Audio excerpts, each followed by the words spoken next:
이제 끝으로 이걸 강조하고 싶습니다. 바울이 받은 두 가지 은혜, 두 가지 특권.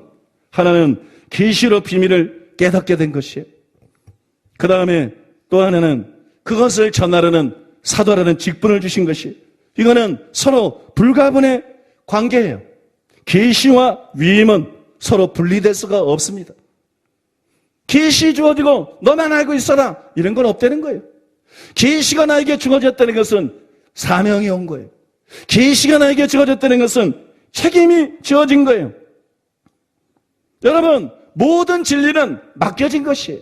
한번 따라해 보겠습니다. 모든 진리는 맡겨진 것이다. 여러분, 모든 진리는 맡겨진 것이에요. 그리고 맡은 자들에게 구할 것은 충성이 것입니다. 여러분 잘 아시죠? 고린도전서 4장 1절과 2절에 보면 바울이 1절에서 이렇게 말했어요. 사람이 마땅히 우리를 그리스도의 일꾼이요 하나님의 비밀을 맡은 자로 여길지어다. 바울이 계시를 받고 그리스도의 비밀을 알았어요. 그런데 그 비밀을 안 거를 내가 비밀을 알았다 이렇게 말하지 않았습니다. 내가 비밀을 맡았다. 그래서 내가 비밀을 맡았다. 그 다음에 2절에서 그리고 맡은 자들에게 구할 것은 충성이니라.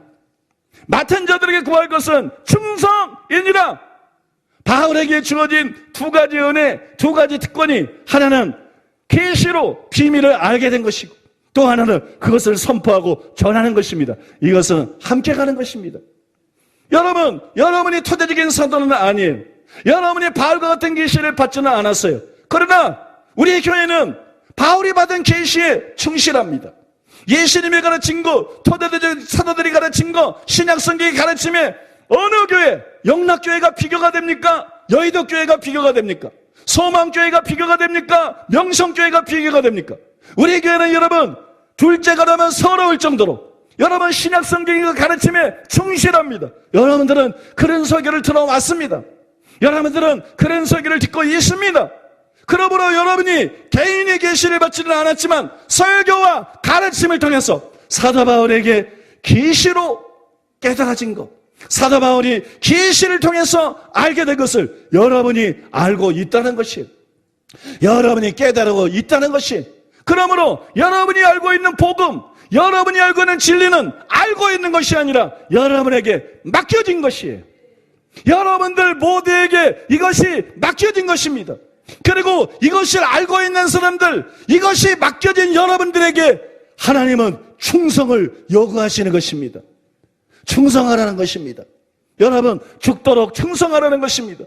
수많은 영혼을 살릴 수 있고 죽을 수도 있는 이 위대한 진리를 전하는 일에 목숨을 걸라는 것입니다.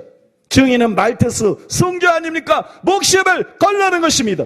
오해를 두려워하지 말고, 싫은 소리 듣는 거 두려워하지 말고, 핍박을 두려워하지 말고 담대하게 영혼들을 위해서 전파하라는 것입니다.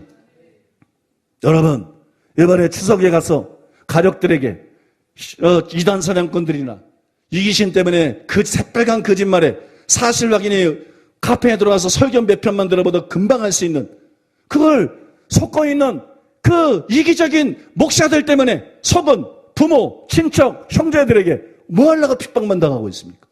담대하게 복음 진리를 전하라. 누가 옳은 것인지, 누가 바른 것인지 담대하게 복음 진리를 전하라 그러지 않았어요? 여러분 중에 몇 분이나 순종하셨습니까? 여러분 중에 몇 분이나 그 복음을 전했습니까? 제가 추석 여러 기간에 카페에 들어가 봤더니 이런 댓글들을 달려있는데 상당히 고무적이었어요. 예수님 I love you라는 회원이 단 것인데 추석인데 전 사실 제가 큰 믿음 다닌다고 정말 제가 아무것도 하지 않아도 친척이며 친구며 저를 가만히 두질 않습니다. 내 얘기를 들어보라고 해도 듣지도 않고 세뇌당해서 그런 거라고 얘기 자체를 안 들어줍니다. 변목사님께 너무 죄송한 게 작년에 1년 동안 큰 믿음 나갔습니다. 큰 믿음을 나갔습니다. 교회에서 나갔다는 거예요. 집에서 동영상만 보고 다른 교회를 다니니 핍박이 사그러지더군요. 그런데 시간이 지날수록 너무너무 죄송하고 제가 비겁하고 다시 큰 믿음으로 돌아왔습니다. 그리고 어제 부모님께서 새로 다니는 교회는 어떠냐 하시길래 당당하게 큰 믿음 다시 다닌다고 하고 욕 대버지게 이 아버지께 같은데 아버지께 얻어먹었습니다. 그래 널린 교회 놔두고 왜 큰 믿음 교회냐고, 모든 목사님들이 이단이라고 말하면 어련히 이유가 있질 않냐고, 모든 서기관 바리새인들이 예수님을 이단이라고 죽일 자라 그랬어요. 성경하고 사고하고 동떨어진 거예요. 그죠? 예전엔 그냥 조용히 있었는데 제가 말했어요. 세상 모든 교회 다 댕겨봐도 큰 믿음 교회 같은 데 없습니다. 그러니 부모님 뭘 하셔도 전 그냥 계속 다닙니다. 여기가 진짜입니다. 집안 분위기 쏴해지고 그래도 전 후련합니다. 누굴 만나도 이제 큰 믿음 다니는 것을 자랑스럽고 당당하게 말할 것입니다. 또 화목한이라고 아마 전주 담당 목사님이 올린 것 같은데, 이번 추석 명절 부모님을 찾아 고향에 오셨다가 담임 목사님 말씀 순종하고 어머니를 모시고 오신 형제님 축복합니다. 여러분 순종하셨습니까? 그동안 사정상 큰 믿음 교회를 못 오셨는데 형제님과 함께 오신 어머니가 4시 예배 드리고 말씀에 은혜 받으셔서 하는 말씀, 앞으로 상황이 될 때는 4시 예배를 와야겠다고 말씀하셨습니다. 이런 꼬리말도 달리고, 전하군이라는 회원이 꼬리말을 달았는데, 제가 우리 교회에 오면서 초반엔 좀 마찰이 있었고, 그 가장 최근 몇 달 전에 어떤 문제로 크게 어머니와 다투면서 우리 교회에 대한 것까지 문제가 났었지만 또 잠잠해졌지요. 그렇지만 한두 달 전 가족과 이야기하던 중 아버지께서 이야기를 하시는 것이 놀라웠습니다. 지난 동안 아들이 이단, 딴 사람들이 이단이라는 큰 믿음교회 다니니까 걱정이 돼서 들어본 모양이에요. 지난 기간 동안 설교도 들어봤고 제가 가진 책 중에 일부를 읽어보아도 그 목사님 전혀 문제가 없다. 신학이나 그런 걸 잘 모르더라도 내용 면에서 아무 하자가 없다. 교계의 현실이 그래서 그런 것이다라는 아주 놀라운 이야기를 하시더군요. 그래서 이어서 제가 우리 목사님께서 얼마나 성도들을 생각하시는지에 대해서 헌금 관련해서 말씀드리게 되었더니 금방 수긍하시고 옆에 있던 어머니도 그래? 하면서 들으시더라고요. 저희 아버지의 정의로운 성품이나 여러 가지의 경험들을 주님께서 사용하셨고, 어머니도 주변의 말들과 자식 사랑하는 마음에 어긋나게 말씀하는 것이기 때문에 그 마음을 주님께서 만지셨다고 생각합니다. 작은 간증이지만 저에게도 주님께서 일하셨던 것처럼 큰 믿음교회 각 가정에 일하시길 기도합니다. 여러분, 이 형제의 아버지가 평소부터 정의로운 성품을 가졌기 때문에 읽어보니까 이단 설교를 들어보니까 아무 문제될 것도 없고, 지교회 목사 설교보다 훨씬 낫지, 훨씬 성경적이지, 아무 문제 없고, 설교책 읽어봐도 아무 문제 없고, 항상 교계가 문제다. 여러분, 이런 정직한 사람들이 있습니다. 여러분들이 입을 절면 핍박만 하는 사람이 있는 것이 아니고 정직하게 받아들일 사람들이 있습니다. 여러분 가족 중에도 있고 친척 중에도 있고 지인과 전에 다니는 교회에 되고 있습니다. 여러분들이 입을 열어야 진리가 퍼져나가는 것이고, 여러분들이 입을 열어야 여러분 많은 영혼들이 구원을 받는 것이죠. 큰 믿음 교회에서 전하고 강조하는 복음과 메시지는 단순히 세상에 필요할 뿐만 아니라 상당수 목사들과 장로들과 권사들과 신자들에게도 필요하지 않습니까? 여러분이 전하지 않으면 누가 전하겠어요? 그러니 여러분, 예언사역도 좋고 치유사역도 좋고 중보기도도 좋지만 찬양 팀하는 것도 좋지만 여러분 할 수 있는 대로 입을 열어서 담대하게 복음을 전하라는 것입니다. 믿습니까? 전하라는 것이에요. 그러면 여러분들이 열매를 보게 될 것입니다. 여러분 가족이라고 다 듣지 않을 것이에요.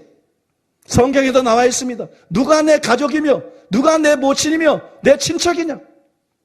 여러분 예수님의 가족이 예수님을 찾을 때 예수님의 말씀을 쓰면서 아버지의 뜻을 행하는 이 사람들이 내 모친이요 형제요 자매니라.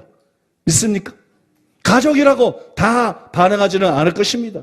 친척이라고 다 반응하지는 않을 것입니다. 사실 가족이라는 거 별거 아닙니다. 이 땅에서 잠깐 맺혀진 것이지 중요한 것은 하나님의 말씀대로 사는 하나님의 백성이 중요한 것이고, 여러분 함께 하나님의 가족이 된 진정한 신자들이 중요한 것입니다. 예수님의 방향도 그거였고 저의 생각도 똑같습니다. 사랑하는 여러분, 가족들이 뭐라 그런다고 주눅들 필요 없어요. 아버지가 뭐라 그런다고, 어머니가 뭐라 그런다고 주눅들 필요가 없어요. 여러분 담대하게 입을 열어서 복음을 전하시기 바랍니다. 담대하게 입을 열어서 복음을 전하고, 그래서 여러분 할 수 있는 한 많은 영혼들을 구원하는 저와 여러분 되시기를 바랍니다. 부흥이 오게 되려고 기도만 한다고 부흥이 옵니까? 기도만 열심히 하면 천사들이 복음을 전해줍니까? 입을 열어야 되는 것은 여러분들입니다. 복음을 전해야 되는 것은 여러분들입니다. 교회에 대해서 변호해야 되는 것도 여러분들입니다. 믿습니까? 진리를 전파해야 되는 거 여러분들입니다.